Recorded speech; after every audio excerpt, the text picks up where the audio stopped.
Hello everybody, welcome to Everest Coaching Institute. Today we will discuss class 6 science. नया chapter शुरू कर रहे हैं इलेक्ट्रिसिटी एंड सर्किट्स. इसकी सीरीज स्टार्ट कर रहे हैं तो चलो शुरू करते हैं. सबसे पहले बेटा हमने इसमें पढ़ना है कि इलेक्ट्रिसिटी क्या होती है. What is electricity. तो अगर आपको इलेक्ट्रिसिटी का मीनिंग पूछ लिया जाता है पेपर में तो वो क्या है. The flow of electrical charges or electrons through a proper medium such as the wires we see in our homes is known as electricity.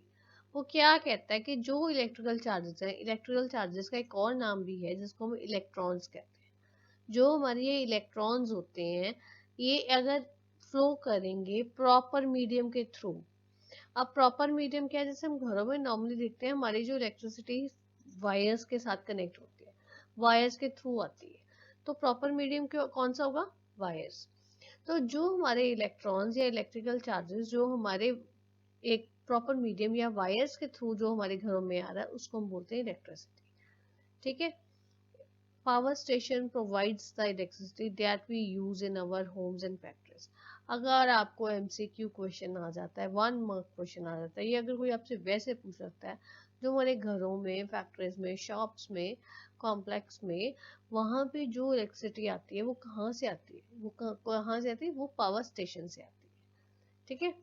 Electric current can be generated by a battery, generators, inverters, dry और electric cell, और by converting other forms of energy. अब ये जो हमने बात की है, जो इलेक्ट्रिक करंट है जो वायर्स में फ्लो करता है, वो कहाँ से जनरेट कर सकते हो, वो आप बैटरी से जनरेट कर सकते हो, जनरेटर से आप जनरेट कर सकते हो. बैटरीज का आपने देखा ना, आप लोगों के घर में, सबके घरों में इन्वर्टर्स होंगे तो वो बैटरी पे ऑपरेट करते हैं. जनरेटर्स भी आप लोगों ने देखे होंगे. इन्वर्टर्स आ गए, या ड्राई और इलेक्ट्रिक सेल्स हो गए, या by converting other forms of energy. Other forms of energy क्या है, जैसे अब देखो सोलर पैनल लगा होता है. सोलर पैनल में क्या होता है कि वो जो सन एनर्जी है उसको वो कन्वर्ट करते हैं इलेक्ट्रिसिटी में, इलेक्ट्रिकल एनर्जी में कन्वर्ट करते हैं, इलेक्ट्रिसिटी हमें प्रोवाइड करते हैं. ये आपकी विंड मिल्स है. विंड मिल्स क्या कहेंगे, विंड एनर्जी को कन्वर्ट करते हैं इलेक्ट्रिकल एनर्जी में, जो हमारे को इलेक्ट्रिसिटी प्रोवाइड करते हैं. ठीक है. ऐसे ही आपकी वाटर है, वाटर एनर्जी से हमारी इलेक्ट्रिसिटी जनरेट होती है. तो ये डिफरेंट फॉर्म्स ऑफ एनर्जी से होती है. अब ये जो इलेक्ट्रिक करंट है डिपेंड करेगा वो कितनी ज्यादा पावर पे आपको आएगा, इंटेंसिटी पे आपका आएगा, वो डिपेंड करेगा जहां से आप जनरेट कर रहे हो. अब जैसे सेल्स हैं, सेल से थोड़ी जनरेट होगी, और जो आपकी बैटरीज हैं उनसे ज्यादा जनरेट होगी. ठीक है. इट डिपेंड्स फ्रॉम मोड, कौन से मोड से आप इलेक्ट्रिसिटी जनरेट कर रहे हो. ठीक है. अब बारी आती है हमारी बेनिफिट्स की कि इलेक्ट्रिसिटी के क्या क्या फायदे हैं. अब ये देखो, अगर इलेक्ट्रिसिटी नहीं होगी तो आप रात को अपने घरों में एक दूसरे को आराम से देख सकते हो, no. It is only with the help of electricity. अगर इलेक्ट्रिसिटी हमारे पास ना होती, अगर इन्वेंशन इलेक्ट्रिसिटी की नहीं होती तो हम जो है वो रात के time after sunset it was very difficult to see, हम देख नहीं पाते. ठीक है ना. तो वो चीजें हमें देखने के लिए हमें क्या चाहिए, हमें इलेक्ट्रिसिटी चाहिए. तो सनसेट के बाद में भी ड्यूरिंग मतलब नाइट, एट नाइट टाइम हम एक दूसरे को देख सकते हैं, चीजें इजीली हम लोग देख सकते हैं, वो इलेक्ट्रिसिटी के कारण.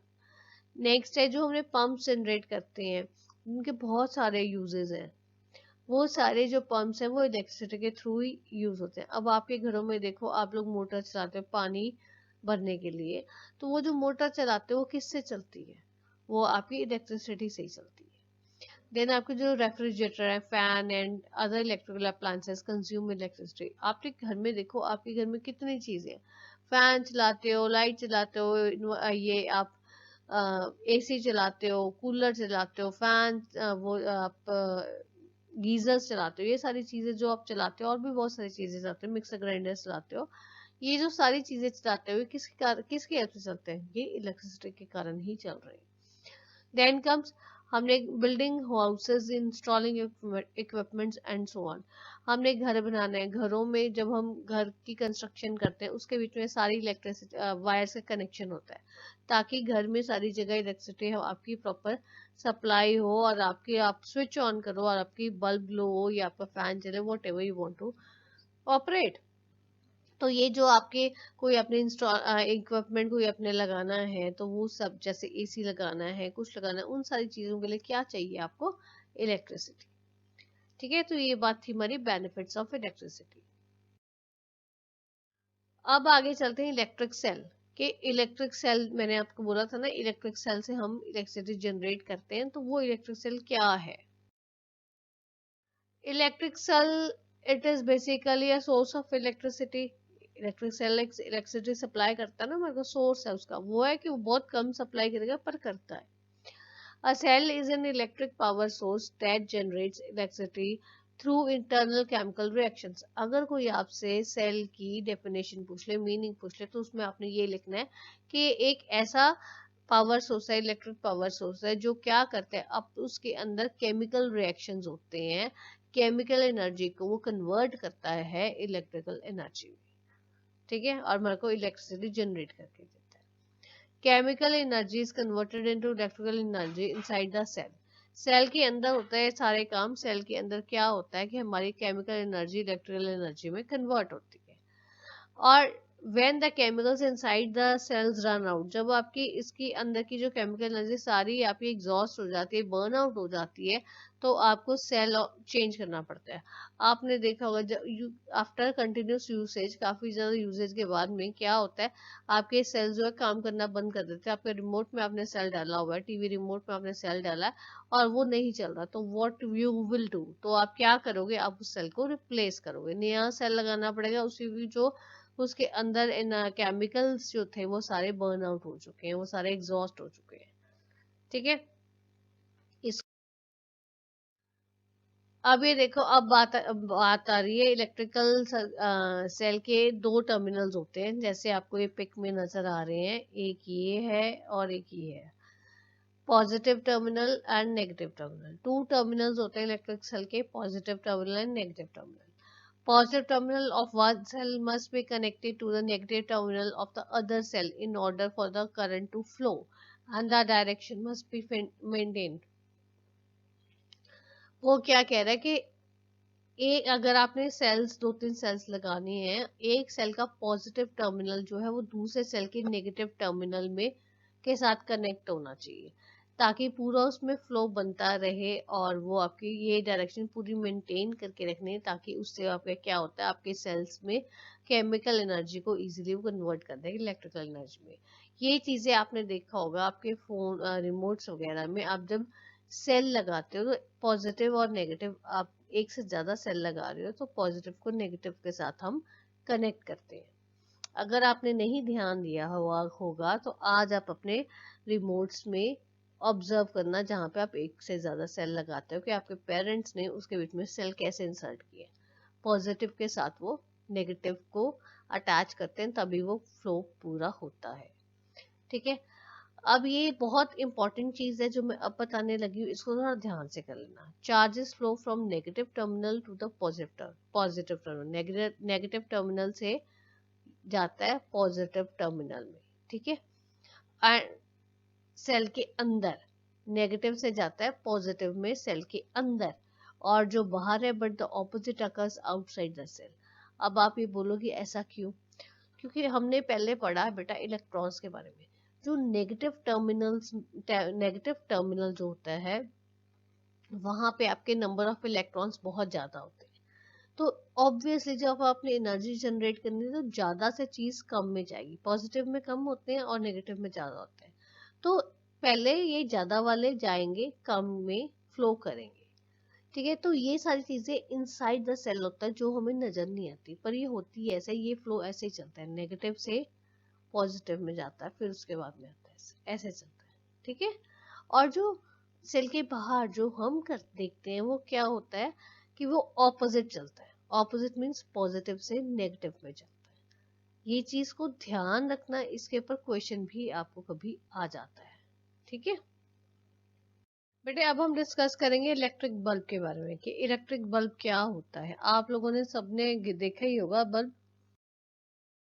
अगर आप लोगों ने नहीं देखा, आप लोगों ने आजकल जैसे CFL और LED वगैरह ज्यादा यूज होती है, तो बल्ब इस टाइप का, ये मैंने पिक बनाई हुई है, इस टाइप का बल्ब की मैं बात कर रही हूँ, जो हो सकता है आप लोगों ने देखा हो सकता है आप लोगों ने ना देखा हो। ठीक है। ये जो बल्ब है ये नॉर्मल बल्ब की तरह, हर ये बल्ब जो है इसकी आउटर कवरिंग जो होती है वो ग्लास से बनी होती है, शीशे की होती है, आप अंदर देख सकते हो। और जो बेस है, ये बेस होता है, this base is made of metal, the outer covering is made of glass and the base is made of metal. ठीक है। इस बल्ब के बीच में, ये बल्ब जो है वो पूरा बल्ब नहीं ग्लो करता बेटा, इसके बीच में ना एक पार्ट है फिलामेंट। ठीक है। फिलामेंट है जो टंगस्टन से बना हुआ है, राइट। इसमें एक पार्ट है फिलामेंट, ये जो कर्व लाइन है ना, ये वाली, इसको हम बोलते हैं फिलामेंट। ये फिलामेंट टंगस्टन से बना हुआ है, और सिर्फ यही पार्ट जो है वो ये फिलामेंट ग्लो करता है, जिसके कारण हमें लगता है कि हमारा बल्ब ग्लो कर रहा है, राइट। ये this filament held by two wires, ये देखो जैसे टू वायर्स है ना, यहाँ पे भी है, is held by two wires. One wire is connected to the base metal case, ये बेस मेटल केस ये है, while the other is connected to the metal wire in the center। जो मेटल की सेंट्रल जो wire है centre में, उसके साथ कनेक्टेड होता है एक पार्ट, और एक उसका बेस से, मेटल जो आपका बेस, मेटल बेस है, उससे कनेक्टेड होता है। जो इस बल्ब के भी देखो टर्मिनल्स होते हैं, इसके टर्मिनल्स कौन से, एक तो बेस है और एक मेटल टिप, ये बेस है और एक ये मेटल टिप है। ठीक है। और ये जो टर्मिनल्स, दो टर्मिनल्स इसमें होते हैं, ये दोनों टर्मिनल्स आपस में टच नहीं होने चाहिए। एक ये ऊपर यहाँ पे होता है और एक ये यहाँ पे होता है, बेस में है और एक ये टिप में है। ठीक है। क्या ये जो जो बल्ब की मैं बात कर रही हूँ, ये जो बल्ब पहले के टाइम में जो थे, ये बल्ब गर्म बहुत जल्दी हो जाते थे। अगर आप चला के रखते थे, ये ओवर हीटिंग के कारण ये गर्म बहुत ज्यादा होते थे, और वो जो है उसके कारण इनका जो क्या होता था, फिलामेंट, जो ये फिलामेंट है, गर्म होने के कारण, एक्सेसिव हीट के कारण ये टूट जाता था। अब जब फिलामेंट इसका टूट जाएगा तो what will happen, the bulb will not glow. आपको ये बल्ब मतलब आपका फ्यूज हो गया, आपको नया बल्ब अब रिप्लेस करना पड़ेगा इसको नए बल्ब के साथ। ठीक है। तो ये जो बल्ब है ये बेटा, ये फिलामेंट पे काम करते हैं, फिलामेंट पे चलते हैं, और जो फिलामेंट अगर इनका एक्सेसिव हीट के कारण ये टूट जाता है। और इसमें जो ये आ सकता है आपको क्वेश्चन कि फिलामेंट जो MCQ के बीच में, के फिलामेंट जो है वो, ये इलेक्ट्रिक बल्ब किस उसके ऊपर काम करता है, उसमें कौन सा मेन पार्ट है, डाटा फिलामेंट। एंड देन काम से फिलामेंट किस चीज का बना हुआ है, वो टंगस्टन का बना हुआ है। ठीक है। और इस जो बल्ब है इसके जो कितने टर्मिनल्स हैं, वो दो टर्मिनल्स हैं, एक इसका बेस है और एक इसका मेटल टिप है। ठीक है। तो ये था हमारा बल्ब के बारे में जनरल व्यू। अब आगे देखते हैं, हमने इलेक्ट्रिक सेल पहले पढ़ा, हमने बल्ब भी पढ़ लिया। अब बारी आती है इलेक्ट्रिक सेल, जो इलेक्ट्रिक सेल के साथ में हम बल्ब को कनेक्ट करते हैं तो बल्ब ग्लो करता है या नहीं, वो देखते हैं। जो आपको पहले बताया गया, a wire must be connected from one terminal of the cell to one terminal of the bulb to make a bulb glow. Obviously अगर सेल का आपका कनेक्शन बल्ब के साथ होगा तभी वो बल्ब ग्लो करेगा। और वो कनेक्शन कैसे होगा, एक टर्मिनल बल्ब का और एक टर्मिनल सेल का, वो आपस में अगर आप कनेक्ट करोगे तभी बल्ब ग्लो करेगा। इसमें मैं आपको एक चीज बताना चाहूंगी कि बल्ब के जो टर्मिनल्स हैं वो भी पॉजिटिव नेगेटिव नहीं होते, दो है, एक जो आपकी मेटल टिप पे और जो मेटल बेस पे है। ठीक है। वो कोई भी आपके टर्मिनल के साथ इलेक्ट्रिक सेल का कोई भी पॉजिटिव नेगेटिव टर्मिनल जौन सा मर्जी आप उसको जोड़ सकते हो दोनों के साथ, वो होना चाहिए कनेक्शन, तभी पूरा होगा, तभी आपका बल्ब ग्लो करेगा। ये आगे हम पिक से भी समझेंगे। ऐसे ही जो अगर आपने एक से ज्यादा सेल्स के साथ चलाना है, तो जो सेल्स की कनेक्टिविटी भी ऐसे चलेगी। आपको पहले पढ़ा हमने पॉजिटिव नेगेटिव, वो सब जब वो कनेक्ट होंगे तभी आपके सेल्स, ये जो सेल्स भी आपके काम करेंगे। Similarly the cell's other terminal must be connected to the bulb second terminal. और जो बल्ब का सेल का दूसरा टर्मिनल भी आपका बल्ब के साथ कनेक्टेड होगा। ठीक है। If the instructions above are not followed, अगर ये चीजें हम नहीं मानते हैं, हमने ये प्रॉपरली फॉलो नहीं की है, तो उनके कनेक्शन प्रॉपर नहीं है, इसका मतलब बल्ब विल नॉट ग्लो। ठीक है, यही चीज बेटा अब हम डायग्राम, ये देखो, पहले हम इस डायग्राम की बात कर रहे हैं। ये आपका सेल है, पॉजिटिव है, पॉजिटिव टर्मिनल है, नेगेटिव टर्मिनल है। ये बल्ब के साथ ये देखो, एक इसका ऊपर मेटल बेस पे टर्मिनल है और एक टिप पे है। एक आपका इसके साथ कनेक्ट हुआ, एक इसके साथ कनेक्ट हुआ, कनेक्शन आपका पूरा हुआ, बल्ब विल ग्लो। ठीक है, अब मैंने आपको पहले ही बोला है, जो बल्ब की टर्मिनल्स है उसमें कुछ पॉजिटिव नेगेटिव नहीं है, तो अब कोई भी, या आपने पॉजिटिव ऊपर जोड़ा था और नेगेटिव आपने टिप पे जोड़ा, बल्ब ग्लो कर रहा है। इस केस में हमने पॉजिटिव को घुमा के टिप पे ले आए और नेगेटिव को घुमा के ऊपर मेटल बेस पे ले आए, even though the bulb gloss.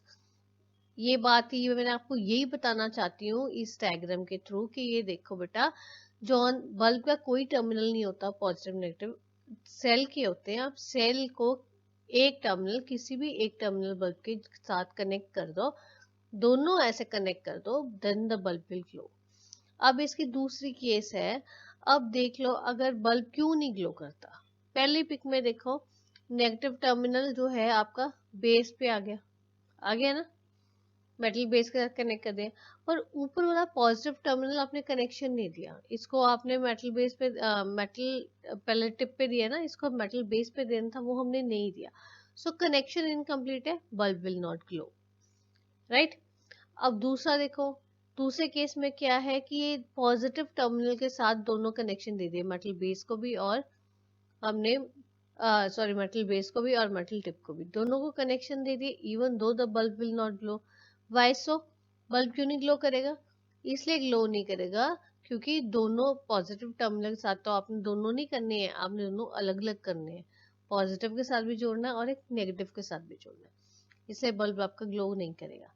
और थर्ड केस में देखो, सेकंड केस की तरह पहले हमने पॉजिटिव टर्मिनल सेल के दोनों के साथ कनेक्ट कर दिया, अभी इसमें हमने नेगेटिव टर्मिनल सेल का दोनों कनेक्शन दे दिए, even though the bulb will not glow. क्यों? क्योंकि हमने पॉजिटिव टर्मिनल के साथ कोई कनेक्शन नहीं दिया। पॉजिटिव टर्मिनल के साथ भी कनेक्शन होना चाहिए और नेगेटिव टर्मिनल के साथ भी बल्ब की कनेक्शन होना चाहिए, और बल्ब की सेल की, और बल्ब के भी दोनों टर्मिनल्स के साथ कनेक्शन होगा, तभी आपका बल्ब ग्लो करेगा। ठीक है, अब आगे बात करते हैं इलेक्ट्रिक सर्किट की। इलेक्ट्रिक सर्किट क्या होता है? अभी देखो, electric circuit basically it is a closed path through which the current flows. Electric circuit एक आपका क्लोज्ड पाथ है जहां से करंट चलेगा। अगर पाथ क्लोज्ड होगा, क्लोज्ड पाथ में ही आपका करंट फ्लो होगा। अगर वो कहीं से ओपन है, ओपन मीन्स कहीं से वो ब्रेक हुआ है, उस केस में आपका जो फ्लो नहीं होगा। ठीक है, current flows through a circuit path when it is closed। Open में आप, अगर आपका सर्किट पाथ जो है वो ओपन है, तो उसमें आपका करंट फ्लो नहीं होगा क्योंकि बीच में ब्रेक लग जाएगी, कनेक्शन पूरा नहीं हुआ तो नहीं होगा। ठीक है, when there is a break in the path, switch is open, then the circuit is open and not conducting, so the current does not flow। यही बात मैंने बोली ना। अब ये देखो, ये जैसे जो हमने सेल को बल्ब के साथ की है, पॉजिटिव टर्मिनल को हमने मेटल बेस के साथ कनेक्ट कर दिया और नेगेटिव टर्मिनल को हमने मेटल टिप के साथ कनेक्ट कर दिया, तो इन दोनों कनेक्शन, आपका सर्किट क्लोज्ड है, आपका कंप्लीट है, कहीं पे ब्रेक नहीं है, तो बल्ब विल ग्लो। ठीक है, अब जैसे इसके एग्जांपल्स हैं इलेक्ट्रिक सर्किट की, आपकी कार की बैटरी है या इग्निशन स्विच है। इग्निशन स्विच बेटा बेसिकली आपके जो आपके स्कूटर, मोटरसाइकिल, बाइक्स वगैरह है, उनमें जो आपका सेल्फ स्टार्ट होता है, जिसमें आपको किक नहीं लगानी पड़ती, that is your ignition switch. ठीक है, and starter in a car, ऐसे कार में भी है, जिन जो ऑटो स्टार्ट हो जाती हैं। Wiring that lights our house, और हमारे घरों में जो लाइट वायर्स लगी हैं जिसके कारण हमारे घरों में इलेक्ट्रिसिटी सप्लाई होती है, वो सारे इलेक्ट्रिक सर्किट के एग्जांपल्स हैं। ठीक है बेटा, अब हमने बात करनी है, हमने सर्किट की बात कर चुके हैं, सर्किट क्या होता है सब कुछ हमने बात कर ली है, बल्ब के बारे में, सर्किट के बारे में। अब बात ये आती है हमारी कि इलेक्ट्रिक स्विच सर्किट का बहुत इंपॉर्टेंट एक पार्ट है। इलेक्ट्रिक स्विच वो क्या है? अब देखो इलेक्ट्रिक स्विच का क्या है कि an electric circuit would not be complete without a switch. अगर स्विच नहीं होगा इलेक्ट्रिक सर्किट कंप्लीट नहीं होगा। क्यों कंप्लीट नहीं होगा? तो या तो अगर सर्किट क्लोज है तो क्लोज ही रहेगा, अगर वो ओपन है तो वो ओपन ही रहेगा। अगर स्विच नहीं होगा, ओपन तो तभी होगा ना अगर आप उसको जोड़ोगे, कनेक्शन पूरा करोगे, और उसके बाद में स्विच से ही आपकी वो उसी फंक्शनिंग होगी, कब आपने स्विच का सर्किट को ओपन करना है और कब आपने सर्किट को क्लोज करना है। क्योंकि सर्किट को अगर आप ओपन करोगे तभी आपका इलेक्ट्रिक फ्लो होगा, इलेक्ट्रिक करंट तभी उसके वायर्स के बीच में फ्लो होगा। अगर आपका फ्लो ओपन होगा ये सर्किट, तो उसमें इलेक्ट्रिक करंट फ्लो नहीं होगा। तो इलेक्ट्रिक करंट फ्लो होने के लिए उसका सर्किट क्लोज्ड होना चाहिए, और वो इसको क्लोज करने के लिए और इजी फंक्शनिंग के लिए हमारा स्विच होना बहुत जरूरी है। ठीक है, इलेक्ट्रिक स्विच को हम सर्किट ब्रेकर या कंप्लीटर भी बोलते हैं। It is a simple device that breaks or completes a circuit. यही बात मैंने आपको बोला, सर्किट को कंप्लीट या ब्रेक करता है ऑन या ऑफ करने से। अगर हम स्विच को ऑन कर देंगे तो हमारा सर्किट क्लोज हो जाएगा, इलेक्ट्रिक फ्लो होएगा। और अगर हम सर्किट स्विच को ऑफ कर देते हैं तो हमारा जो वो सर्किट है वो ओपन हो जाएगा, ब्रेक हो जाएगा, तो हमारा इलेक्ट्रिक करंट फ्लो नहीं होगा। ठीक है, the circuit is complete when the switch is turned on. Circuit close हो जाएगा और हमारा वो कंप्लीट हो जाएगा जैसे हम स्विच को ऑन करते हैं, करंट फ्लो होना शुरू हो जाएगा। Circuit does not flow in the current does not flow in the circuit when the switch is off. Switch off हो गया मीन्स हमारा सर्किट ओपन हो गया। सर्किट हमारा ओपन हो गया, उसमें कहीं ब्रेक लगी, तब हमारा जो करंट है वो फ्लो नहीं होगा। ठीक है, as a result an electric appliance will function only if the switch is turned on.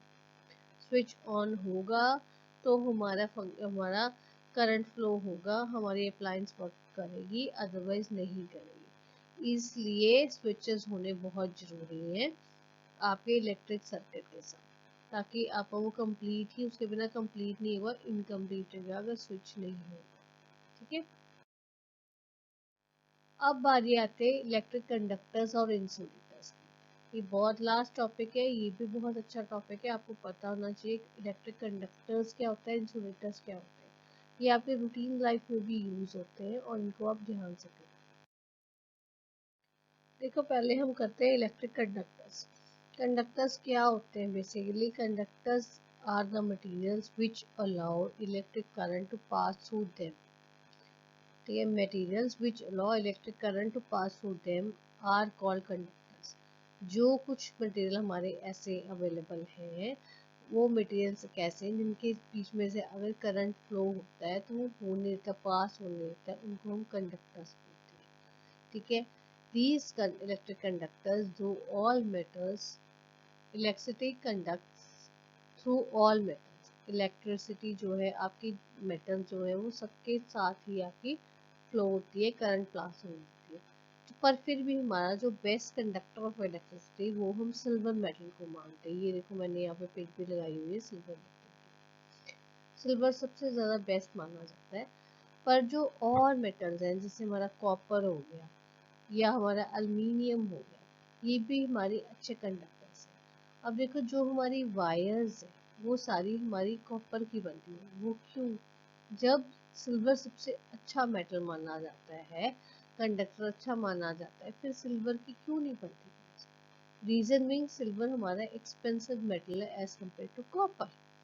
Copper सस्ता है और सिल्वर मेटल है, इसलिए हम वायर जो है वो सिल्वर की नहीं बना सकते, because everybody can not afford, वो एक्सपेंसिव मेटल। ठीक है, अच्छा अगर अब कोई आपको बोले कि ह्यूमन बॉडी कंडक्टर है या नहीं, human body is a good conductor of electricity. इसीलिए अगर आप सर्किट आपका ये है चल रहा है, इलेक्ट्रिसिटी फ्लो हो रही है और आप उसमें आप अपना कहीं पे अपना हैंड लगा देते हो, कुछ कर देते हो, तो आपको करंट लगता है। इसीलिए कहते हैं कि जब आप कुछ भी इलेक्ट्रिक अप्लायंसेस यूज कर रहे हो, आप स्विच को गिले हाथ मत लगाओ। बिकॉज क्या रीजन है, क्योंकि हमारी जो ह्यूमन बॉडी है वो अच्छा कंडक्टर है इलेक्ट्रिसिटी की, और हमारे को शॉक लगने की पूरे पूरे चांसेस। ठीक है, अब आगे बारी आती है इंसुलेटर्स की। इंसुलेटर्स अब क्या होता है, इंसुलेटर्स वो मटेरियल है that do not allow electricity to pass through them. Conductors थे वो पास होने देती है इलेक्ट्रिसिटी अपने थ्रू, और जो इंसुलेटर्स है वो नहीं पास होने देती।